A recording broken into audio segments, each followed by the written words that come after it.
모두 자리에서 일어서 주시길 바랍니다. 사무엘하 15장 30절부터 37절까지의 말씀을 교독하겠습니다. 다윗이 감난산 길로 올라갈 때에 그의 머리를 그가 가리고 맨발로 울며 가고 그와 함께 가는 모든 백성들도 각각 자기의 머리를 가리고 울며 올라가니라.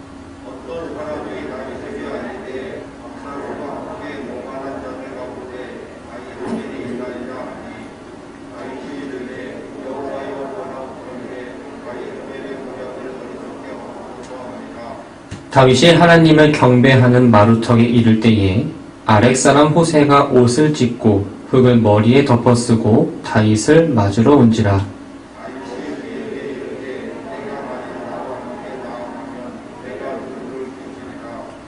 그러나 내가 만일 성읍으로 돌아가서 압살롬에게 말하기를 왕이여 내가 왕의 종이니이다. 전에는 내가 왕의 아버지의 종이었더니 이제는 내가 왕의 종이니이다 하면 내가 나를 위하여 아히도벨의 모략을 패하게 하리라.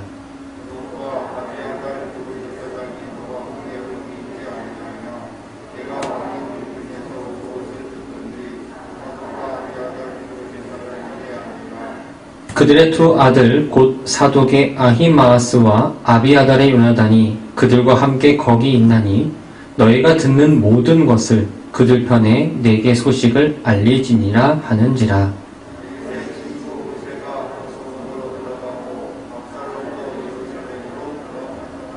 아멘. 자리에 앉아주시기 바랍니다. 10의 1조 헌금 이중화 권사님, 이복자 권사님, 선교 헌금 이중화 권사님, 감사 헌금 이복자 권사님, 일천문제 장은선, 임학성, 임서희, 임상우, 모세속, 이삭속, 속회 예물을 하나님께 올려드렸습니다. 은혜로우신 주님, 믿음의 성도들이 각자의 삶을 살다가 수요 기도회로 불러주셔서 이 자리에 모였습니다. 주일 예배를 통해 주신 말씀을 붙잡고 살아가고 날마다 주신 은혜 가운데에 허락하신 시간들을 인도해 주심에 감사를 드립니다. 절기상 봄이 시작되었지만 겨울이 서운한 듯 추운 날씨는 지속되고 있습니다. 주님, 예배를 드려 나오는 사랑하는 성도들의 건강을 지켜주시고 겨울을 잘 마무리하여 새로운 계절을 맞이하게 하옵소서. 코로나19의 확산으로 우리의 삶은 많이 변했습니다. 많은 일이 나와서 예배를 드리는 것도 성도의 교제를 나누는 것도 제한이 있지만 본질을 잃어버리지 않고 주님의 몸된 교회를 생각하며 우리의 삶에서 말씀을 증거하고 하나님의 뜻에 순종하며 살아가는 백성들 되게 하옵소서. 코로나19로 많은 이들이 힘들어합니다. 수고하는 의료진들과 공무원들, 또한 영세업자들, 육신이 연약한 자들, 삶의 모양은 다르지만 각자의 자리에서 환경에 넘어지지 않고 그 자리를 지킬 수 있는 지혜와 힘을 더하여 주옵소서. 이 시간 나올 때 주님 앞에 여러 가지 예물을 준비하여 드립니다. 이 제단에 올라오기까지의 수고 헌신을 주님께서 아시오니 들어진 손길을 위로하여 주시고 또한 그들의 마음을 받아주시며 예물에 담긴 기도의 제목들 들어주셔서 하나님의 때에 선하게 응답하여 주옵소서. 말씀을 전하고 듣습니다. 예배의 영광을 주님께서 받아주시고 말씀으로 하나님의 은혜를 받고 돌아가는 시간 되게 하옵소서. 예수님의 이름으로 기도합니다. 아멘.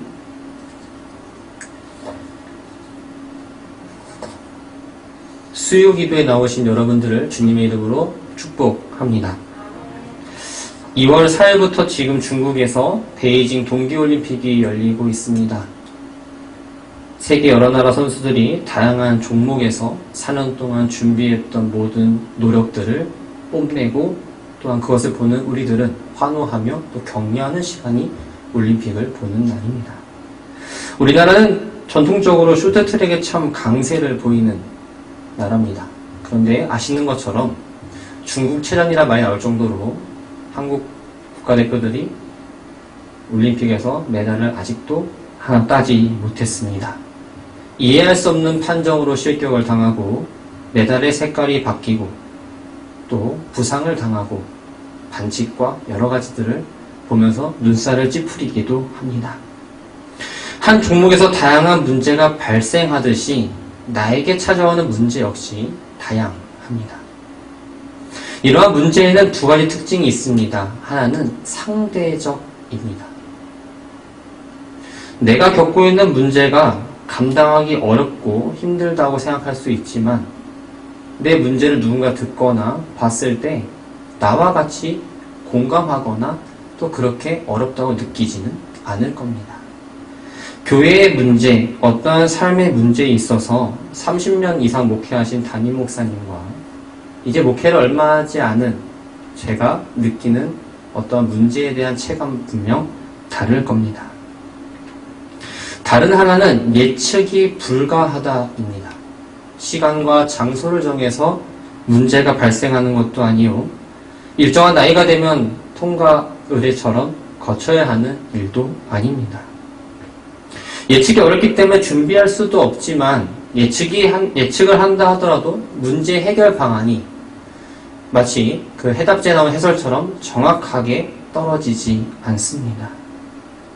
그러다 보니까 우리가 문제를 맞닥뜨리면 당황하게 되고 훗날 문제 해결돼서 봤을 때 아주 작은 문제이지만 그 문제가 크게 느껴지는 것은 이러한 특징 때문에 그렇습니다. 사랑하는 성도 여러분들은 문제가 찾았을 때 어떻게 하고 계십니까? 성도는 하나님께 기도하는 사람입니다. 하나님께 두 손을 들고 무릎을 꿇는 사람입니다. 문제의 크기, 문제의 난이도와 상관없이 그 문제를 가지고 하나님 앞에 나와서 기도해야 합니다. 우리가 기도하는 이유는 하나님께 들으신다라는 믿음과 하나님께서 이미 다 알고 계신다라는 확신이 있기 때문에 기도를 합니다. 마태복음 6장 8절에 보면 구하기 전에 너에게 있어야 할 것을 하나님 너희 아버지께서는 아시느니라 라고 말씀하십니다. 하나님은 구하며 주시는 분이 아니라 구하기 전에 이미 우리의 필요를 아시는 분입니다. 이러한 사실을 알고 열심히 기도합니다. 그런데 때로는 내 기도를 하나님이 듣지 않는 것 같아요. 그래서 열심히 하루하루 기도하다가 그런 마음이 들면 응답을 기다리는 대신에 내 생각대로 문제를 해결하는 게 바로 우리들의 모습입니다. 그러나 우리가 기억해야 될 것은 하나님은 어떠한 기도에도 반드시 귀를 기울이시고 그 기도가 땅에 떨어지지 않으면 반드시 응답하신다라는 사실입니다. 초대교회가 박해받던 시절에 예수님의 제자 야고보가 순교를 당했습니다. 그 순교를 당하자 유대인들이 참 좋아했어요. 신이나 헤롯 왕은 베드로도 잡아서 옥에 가두어 버립니다. 지도자인 베드로도 마찬가지로 순교 위기에 놓이자 성도들이 한지에 모여서 열심히 기도합니다. 그 기도에 하나님께서는 천사를 보내셔서 베드로를 옥에서 나오게 하셨습니다. 베드로가 옥에 나와서 성도들이 있는 곳에 도착했고 베드로를 본 사람들은 믿을 수 없다라는 표정으로 그 상황을 그냥 지켜봐야 했습니다. 상식적으로 일어날 수 있는 아니지만 하나님께서는 기도에 하나님의 방법대로 응답해 주셨습니다. 기도하는 사람에게는 어떤 문제가 찾아와도 그 답을 가지고 분명히 문제를 바라봅니다. 그 답은 길이요 진리요 생명 되시는 예수 그리스도입니다. 예수님의 삶에서는 기도를 빼놓고 이야기할 수 없습니다. 성경을 읽어보면 많은 부분에서 기도하는 모습과 기도에 대해서 말씀하시는데 이 시간 제가 세 가지 말씀을 함께 보고자 합니다. 먼저 너희가 기도할 때에 무엇이든지 믿고 구하는 것은 다 받으라 하시니라. 내 이름으로 무엇이든지 내게 구하면 내가 행하리라. 너희가 내 안에 거하고 내 말이 너희 안에 거하면 무엇이든지 원하는 대로 구하라. 그리하면 이루리라. 많은 말씀 가운데 제가 세 가지 말씀을 함께 읽었지만 여기서 공통점은 무엇일까요? 바로 무엇이든지입니다. 문제가 무엇이든지 기도를 들으시는 분은 하나님이요, 응답하시는 분도 하나님이라는 사실입니다.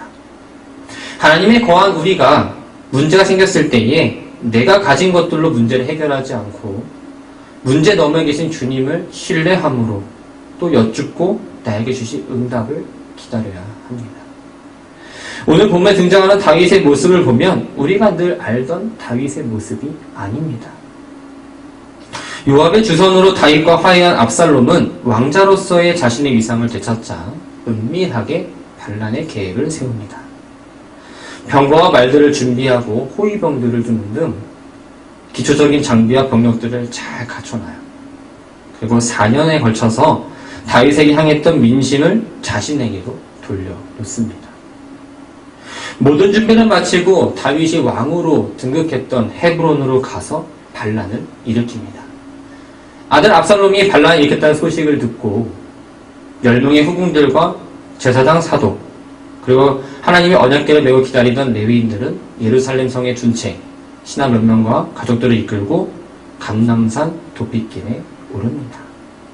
30절 말씀을 보면 다윗이 감람산 길로 올라갈 때에 그의 머리를 그가 가리고 맨발로 울며 가고 그와 함께 가는 모든 백성들도 각각 자기의 머리를 가리고 울며 올라가니라 라고 기록합니다.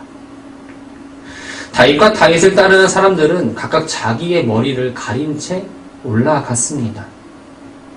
머리를 가린다는 표현은 머리에 재를 쓴 것과 같습니다. 그 말은 몸을 가누기 힘들 정도로 큰 슬픔을 당했음을 의미합니다. 또 부끄러움과 근심을 나타낼 때도 머리를 가린다라고 표현을 하는데 아들의 반란으로 인해 도피해야만 하는 자신의 신세가 몹시 처량하고 수치스러웠음을 보여주고 있습니다. 또 어떻게 걸어가죠? 신발을 신지 않은 채로 걸어갑니다. 고대 근동에서 신발을 벗고 맨발로 걷는 행위는 노예만 하는 행위입니다. 그러나 이러한 모습이 하나님과 사람 사이에서 일어나면 거룩하신 하나님 앞에서 자신의 수치스러운 죄를 회개하며 스스로를 겸허하게 낮추는 행동을 말합니다. 다윗은 자신에게 이러한 일들이 과거의 범죄로 인해서 하나님께서 나를 심판하신다는 사실을 알고 있었습니다. 그렇기 때문에 하나님 앞에서 자신이 의롭다라고 할 만한 명분을 찾지 못했고 신발을 벗은 채 자신의 죄를 통회하는 모습을 취할 수밖에 없었습니다. 피난 가운데 있지만 다윗을 보면 투덜대거나 원망하거나 불평하지 않았습니다. 오히려 모든 일이 하나님의 주권 아래 일어난 일임을 인정합니다. 감람산 언덕길 거의 다 오르므로 어떤 사람이 찾아왔습니다. 그러면서 하는 말이 압살롬과 함께 반역한 사람들 가운데에 아히도벨이 끼어있다라는 소식을 듣게 됩니다. 아히도벨은 일찍부터 다윗으로부터 모사로 선택된 사람입니다. 모사는 책사를 말해요. 국가의 중대사부터 시작해서 일반 사람들에게까지 알려지지 않은 아주 비밀스러운 것까지도 왕과 함께 논의하는 자리입니다. 그만큼 왕이 그 신하를 신뢰하지 않으면 올라갈 수 없는 자리가 바로 이 모사입니다. 다윗의 신임과 총애를 받던 아히도벨마저도 다윗을 등지고 압살롬의 진영에 함께했다는 사실에 다윗은 충격을 받습니다. 자신의 아들과 자신이 가장 믿는 신하가 내 뒤에서 등에 칼을 꽂고 있으니 더 이상 아무것도 할 수 없었습니다. 다윗이 주변을 둘러봐도 나를 마땅히 도와줄 사람이 없어요. 환경 자체는 더 안 좋으면 안 좋았지 좋아질 게 없었습니다. 그 피난가는 길에 다윗은 하나님께 이렇게 기도합니다. 31절 말씀을 보면 여호와여 원하옵건대 아히도벨의 모략을 어리석게 하옵소서.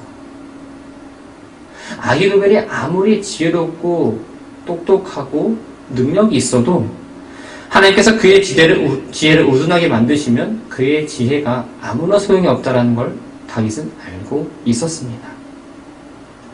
다윗은 위기 가운데 있었지만 하나님만이 자신을 구원할 수 있을 거라는 믿음이 있었기 때문에 그 피난의 여정 가운데서도 기도했던 겁니다. 다윗의 기도 후에는 어떤 일이 벌어졌습니까? 32절 말씀을 보면 다윗이 하나님을 경배하는 마루턱에 이를 때에 후세가 다윗을 맞으러 온지라 라고 기록합니다. 후세는 에브라임 지파 아렉 출신으로서 다윗의 친구입니다. 근데 단순한 일반적인 친구가 아니라 백성들의 동향을 살피고 정책에 관해서도 왕에게 조언할 수 있는 다윗의 입장에서는 아주 중요한 신하이자 친구였습니다.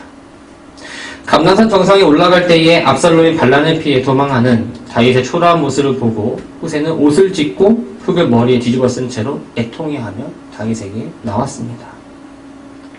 다윗과 함께 가겠다고 말했지만 다윗은 후세를 예루살렘에 그냥 남겨둡니다. 다윗은 모든 걸 하나님 중심으로 보고 생각하는 사람이었습니다. 이전에 시므이가 자신을 향해 돌을 던지며 저주할 때 이것을 인간적인 생각으로 바라보지 않고 하나님의 섭리에 의한 것처럼 받아들인 것처럼 후세 역시 등장한 것도 예사일로 보지 않았습니다. 아히도벨을 향한 자신의 기도에 하나님께서 응답해 주셨다라고 생각합니다. 그리고 후세를 통해서 하나님께서 역사하실 그 일들을 믿으며 마음이 풍부했던 계획들을 하나하나 이야기합니다.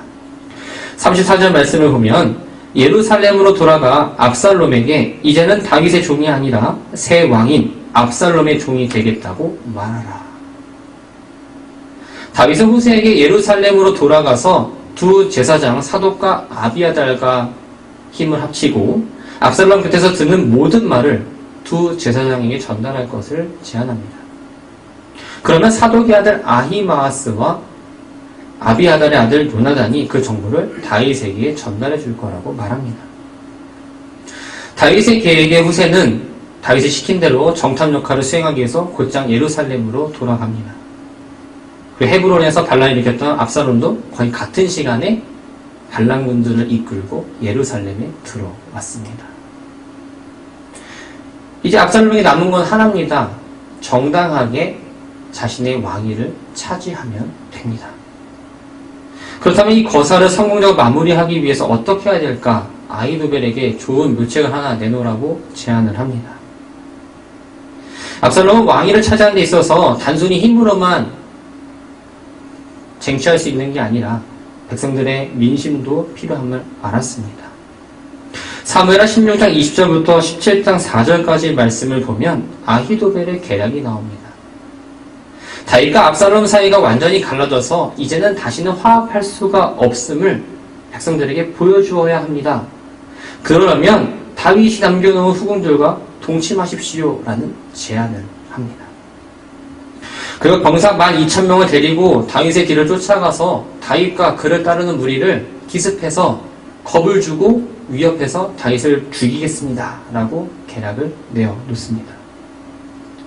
자신의 계략대로만 이루어진다면 다윗 왕은 죽고 압살롬이 왕위를 계승하는 데는 전혀 문제가 없다라고 생각합니다. 이 이야기를 듣는 압살롬과 또 장로들은 그 말이 맞다. 괜찮은 생각이다 하면서 동조합니다.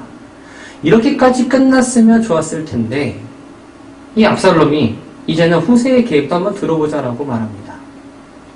사무엘하 17장 11절부터 14절 말씀을 보면 후세는 아히도벨의 계략이 옳지 못하다고 말합니다. 다윗은 또 다윗과 함께한 무리들은 워낙 전쟁에 승리를 많이 했고 능력이 있고 경험이 많기 때문에 괜히 잘못해서 기습했다가는 오히려 화를 당할 수 있다라고 말하죠. 그래서 이스라엘 전체의 군사들을 모아서 대대적으로 다윗군과 이스라엘 군이 전면전을 펼쳐야 한다고 이야기합니다. 사실 후세는 다윗에게 시간을 벌어주기 위해서 이러한 계략을 내어놨던 겁니다. 냉정하게 다윗을 잡기 위해서는 후세의 제안이 아니라 아히도벨의 제안을 따라야 하는 것이 맞았습니다. 그러나 사람들은 후세의 제안을 따릅니다. 피난길에 오를 때 다윗이 하나님께 아히도벨의 모략을 어리석게 해달라고 기도했을 때 하나님은 아히도벨의 좋은 계략이 선택되지 않도록 하나님의 방법으로 다윗의 기도에 응답하셨습니다. 잠언 16장 9절에 이렇게 기록합니다. 사람이 마음으로 자기 길을 계획할지라도 그 걸음을 인도하시는 분은 하나님이시다. 이 사건의 결론은 어떻게 되었습니까? 아히도벨은 고향으로 돌아가서 스스로 목숨을 끊습니다. 다윗과 전투를 벌였던 압살롬은 노새를 타고 도망가다가 상수리 나무에 목이 걸려서 요압과 그의 부하들에 의해 죽임을 당하게 됩니다. 사랑하는 성도 여러분, 하나님은 큰 소리로 기도한다고 들어주시고 작은 소리로 기도한다고 들어주시지 않는 분이 아닙니다. 큰 소리로 부르짖더라도, 작은 소리로 신음소리를 내더라도, 아무리 얘기하지 않고 침묵 기도를 하더라도 늘 우리의 기도를 들어주십니다. 그렇기 때문에 우리가 기도의 응답이 좀 늦더라도 불평하거나 원망해서는 안 됩니다. 우리가 늘 열심히 기도하지만 응답이 늦어지는 이유는 하나님이 듣지 않으시기 않아서가 아니라 아직 하나님의 때가 되지 않았기 때문입니다. 하나님은 사라의 구박받고 쫓겨난 하갈을 그냥 내버려 두시지 않았습니다. 아브람과 사라는 하갈을 버렸지만 하나님만큼은 그녀를 버리지 않으셨습니다. 마찬가지로 하나님은 자녀 우리를 버리지 않으십니다. 우리가 갖고 있는 억울한 마음, 화난 마음, 또 애통한 마음, 짠한 마음 다 알고 계십니다. 이스라엘 400년 동안 애굽의 종으로 있을 때에도 하나님은 그들의 신음소리를 들으셨고 모세를 통해서 그들을 해방시키셨습니다. 이스라엘 백성이 70년 동안 포로로 잡혀가 있을 때에도 그들의 기도와 소리를 듣고 응답하십니다.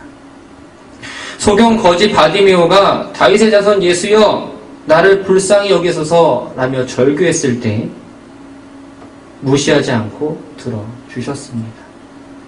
부자였지만 이루었던 삭개오가 예수님 보고 싶어서 뽕나무에 올라가서 소리 지르지 못하고 마음 졸이며 바라보고 있을 때 침묵하고 있던 삭개오를 주님은 바라봐 주셨습니다. 하나님은 우리의 기도에 때를 기다리며 참으시기도 하고 때로는 즉각적으로 응답하시는 등 가장 적절한 방법으로 적절한 때에 하나님의 방법으로 응답해 주십니다. 하나님 우리의 필요를 아시며 우리가 기도를 마치기 전에 응답하시겠다고 말씀으로 약속하셨습니다. 우리가 어떤 문제를 놓고 기도할 때에 하나님이 응답하시지 않을 걸 염려하지 말고 기도가 게을러지는 걸 더 염려하며 담대한 믿음으로 기도하기를 쉬지 않는 성도들이 되기를 바랍니다. 사랑하는 성도 여러분, 이 자리에 나와 있는 여러분들은 기도의 응답을 믿으며 하나님의 때를 잘 기다리고 계십니까? 하나만 더 질문 드리겠습니다. 여러분들은 하나님께 기도하는 사람입니까? 하나님에 대한 신뢰와 기대감을 가지고 하나님의 때를 잠잠히 기다리시기 바랍니다. 기다리는 사람의 모습은 방관이나 게으름이 없습니다. 더 긴장합니다. 더 애를 태웁니다. 더 갈급합니다. 그런데 게으른 사람에게는 하나님의 은혜가 절대로 임할 수 없습니다. 남들이 자고 있는 새벽에 나와서 기도합니다. 새벽 기도를 나오는 공로 때문에 우리가 구원을 받은 건 아니지만 적어도 새벽을 깨워 기도하는 이들에게는 주님을 찾는 열심이 있습니다. 새벽 제단을 쌓는 이들에게는 간절함이 있습니다. 그 제단을 사모하고 자리를 채우는 사람에게는 갈급함이 있습니다. 간절함과 갈급함이 있을 때 하나님의 은혜가 임합니다. 누가복음 18장 1절부터 8절을 보면 재판장과 과부의 비유를 말씀하십니다. 한 과부가 억울한 일을 당했습니다. 의지할 남편이 없는 과부는 재판장을 찾아가서 자신의 억울함을 열심히 호소하지만 소용이 없었습니다. 이 재판장은 하나님을 두려워하지 않을 뿐 아니라 연약한 사람을 무시하는 사람이었습니다. 과부는 자신의 억울함을 들어줄 사람은 오직 재판장뿐이라고 생각하면서 매달리고 부지런히 열심히 그를 쫓아 찾아갑니다. 재판장 입장에서는 참 귀찮습니다. 도움도 안 되는 자꾸 날 찾아올까. 과부를 내가 도와준다고 해서 내가 얻을 게 없고 좋을 게 없는데 저 여자는 자꾸 왜 날 찾아올까 하면서 원망도 합니다. 매번 찾아서 간청하는 과부가 점점 더 번거롭게 느껴집니다. 그런데 마침내 재판장은 그 과부의 원한을 풀어주기로 마음을 먹습니다. 예수님께서 이 불의한 재판장과 과부의 비유를 말씀하신 이유는 무엇일까요? 항상 기도하고 낙심하지 말아야 할 것을 가르치기 위해서 말씀하셨습니다. 불의한 재판장도 지속적으로 억울함 호소하는 과부의 목소리를 들어주셨는데 하늘에 계신 아버지께서 기도한 성도들의 간구하는 마음을 모르실까요? 우리는 가시돋친 고슴도치를 만지지 못합니다. 내가 찔릴까봐. 하지만 그 고슴도치의 어미는 그 새끼를 이쁘다면서 품어줍니다. 자기는 못 먹어도 못 입어도 자식은 잘 먹이고 잘 입히고 싶은 게 부모님들의 마음 아닌가요? 세상의 부모도 그러한데 하물며 하늘에 계신 아버지께서는 우리를 더 많이 사랑하고 아끼고 계십니다. 오늘은 살아가는 우리에게 필요한 건 바로 이 믿음의 기도입니다. 담대하고 구하고 찾고 두드릴 수 있는 근거는 하나님입니다. 하나님 믿고 기도하시기 바랍니다. 믿음의 기도는 늘 기도하면서 낙심하지 않는 걸 말합니다. 반드시 응답해 주실 거라는 그 믿음을 갖고 쉬지 않고 기도해야 합니다. 요즘 여러분들의 기도 가운데에, 기도의 제목 가운데에 나의 마음을 붙잡는 어떤 문제들을 갖고 기도하십니까?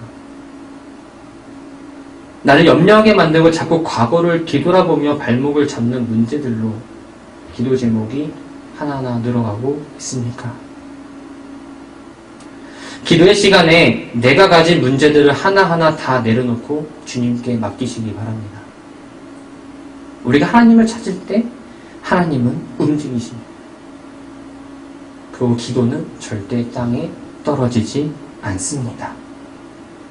바라고 소망하는 건 우리가 문제를 생겼을 때에 내가 감당할 수 있는 문제다, 내가 감당할 수 없는 문제다를 가리지 않고 그 문제를 가지고 가장 먼저 하나님을 찾아오시기 바랍니다. 하나님은 우리가 구하기 전에 이미 다 아십니다. 내 기도를 듣고 응답해 주실 걸 믿으며 낙심하지 않고 믿음의 기도를 잘 이어가시길 바랍니다. 그래서 우리 교회에 춘천제일교회가 기도의 재단을 잘 쌓는 교회가 되기를 바랍니다. 새벽 기도, 또 수요 예배, 주일 예배도 예배의 자리, 주님 만나는 자리도 잘 채워나가시기를 바랍니다.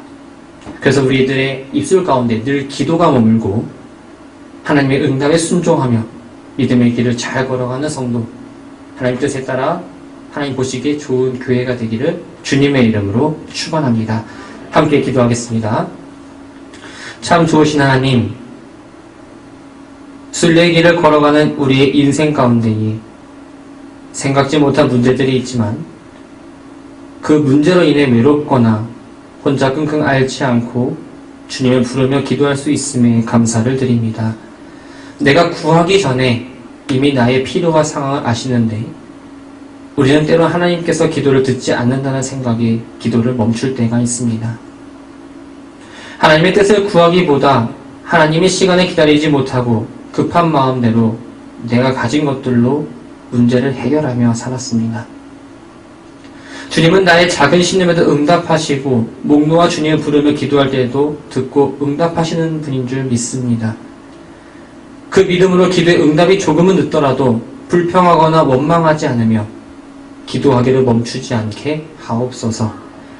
기도를 하는 데에 게으르지 않게 하시며 담대한 믿음을 가지고 기도하는 성도, 하나님의 때를 기다릴 줄 아는 주의 백성들 되게 하옵소서.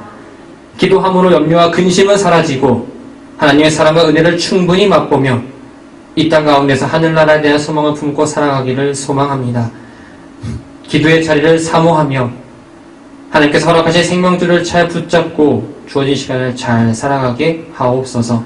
주님 함께 동행하여 주시고 가는 길마다 밝게 보여주시기를 원하며 예수님의 이름으로 기도합니다. 아멘. 교회 소식을 전해드리겠습니다.